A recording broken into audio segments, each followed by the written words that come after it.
Namaste, Anita. It's a pleasure Namaste. to meet you today. I have been learning yoga with you for the last year, and I think it's about time more people knew about your practice and how you teach yoga. Tell me a little bit about how, from being a full time IT professional, you got interested in yoga. What led you to it? Hi, it's my pleasure discussing my yoga journey with you so that it can spark interest in a wider audience. So, as you rightly said, I was a full-time IT professional managing a job and two kids and household, and the general overwhelm that happens to people at their midlife, like something like a midlife crisis, as you can call it. So, at that point, I was looking for something to actually anchor me, calm me down, and help me prioritize and look at things in a more objective way.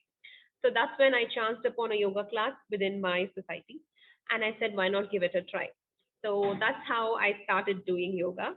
And once I went to the class, I found that there were far more benefits beyond the physical aspects of yoga and how it was spilling over to the other parts of my life and how it changed me as a person. So I said, okay, this is not something which is short term. I want to do this as a long term.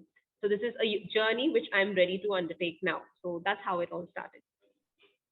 And that's your personal journey. And when did you decide you were going to teach yoga for others?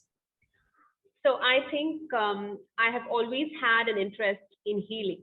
So before I switched and became an engineer, I always wanted to be a doctor. So I think I had that basic interest in me to heal and help people. So life had different plans. So I became an engineer and I went into IT. But I think that inherent interest was there. So when I found that yoga was a tool which helped people cope up with different aspects of their mental health while also focusing on the physical health of people. I found it to be a holistic way to help people. And that's when I decided why not pass on the benefits that I have reaped from this practice to a wider audience in my own small way. And that's how I decided to do the teacher training course. We all join yoga classes for multiple reasons. But when you are in a class and when you're practicing yoga, what is the mindset you'd recommend people to have?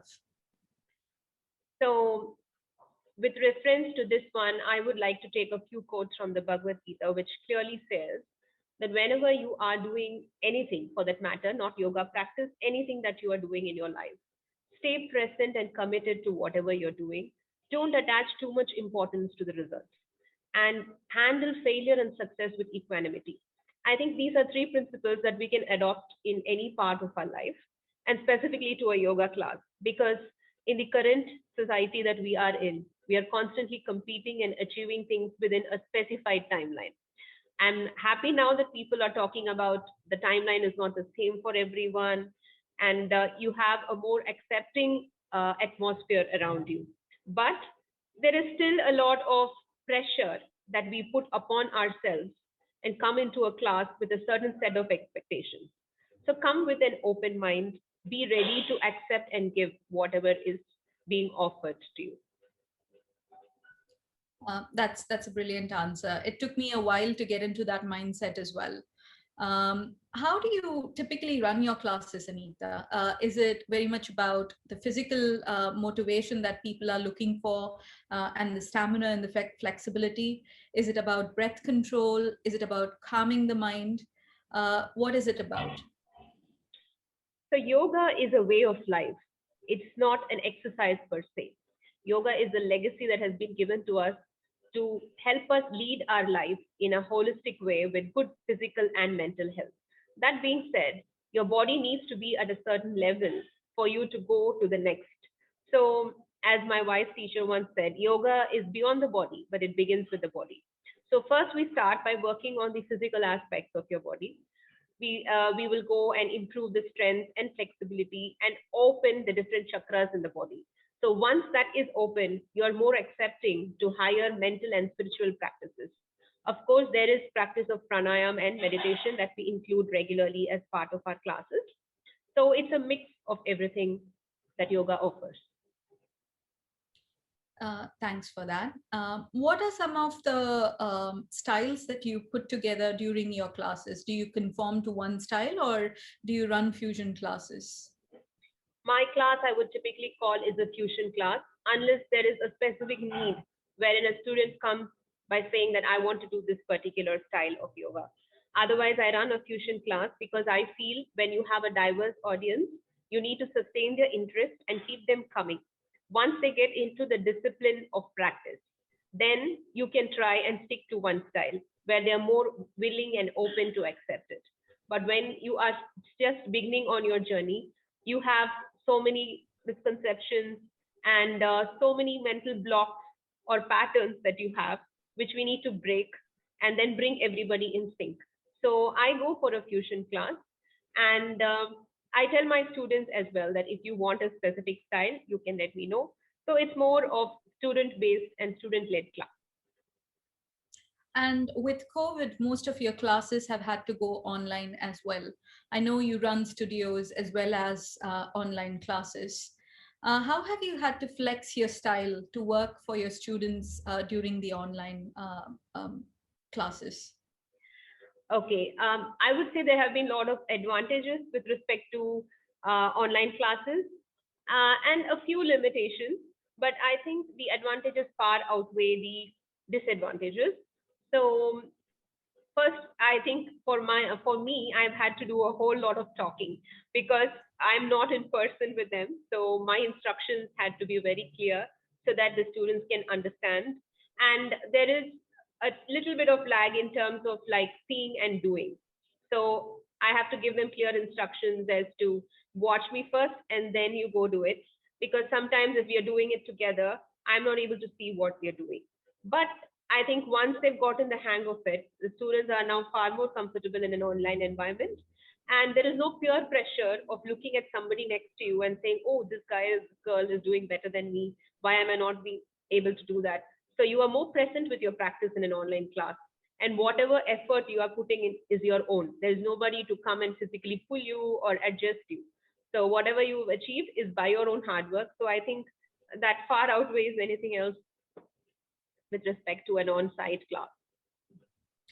For me personally, the fact that we are multiple time zones away, the whole online classes has allowed me the opportunity to learn from you. So, and I'm grateful for that. One final question before we close off this chat. I hope this is going to be a series of chats that we continue to have. The question is yoga mainly for females? Because I see that more females are motivated to enroll and practice yoga. Why do you think there isn't as much uptake amongst men? I think it's a perception that's being projected like, yoga is all about being flexible and convoluted and getting into some impossible poses. So the idea that is given is like people with flexible bodies are the ones who can do yoga, which can be so far from the truth. And most of the yoga gurus, starting from Patanjali to B.K. Iyengar, have all been men. So the best exponents of yoga have been men. So it has nothing to do with your gender. So yoga is open for all, for any age group. And I've had the privilege of teaching a few male students in my class who are doing excellently well. And it's, as I said in my previous comment, you have to come with that open mindset. There is a lot to learn, there is a lot to unlearn. So you need to come with that mindset. I did say one last question, but I have one more. We spoke about how yoga classes are applicable for both men and women. What about children? Do you teach children also? Yes, I do. I've had the privilege to teach a few kids, and I've really enjoyed teaching kids because, as I told you, I don't have to drive that open mindset with them because they're always open to experimentation and they have no fear of failure. So they are more exploring and experimenting and having fun. I think that's what we all have to learn from kids. So, yes, I do teach kids as well. Thank you for taking the time to talk to us today. It's been a privilege sharing your journey and learning from you.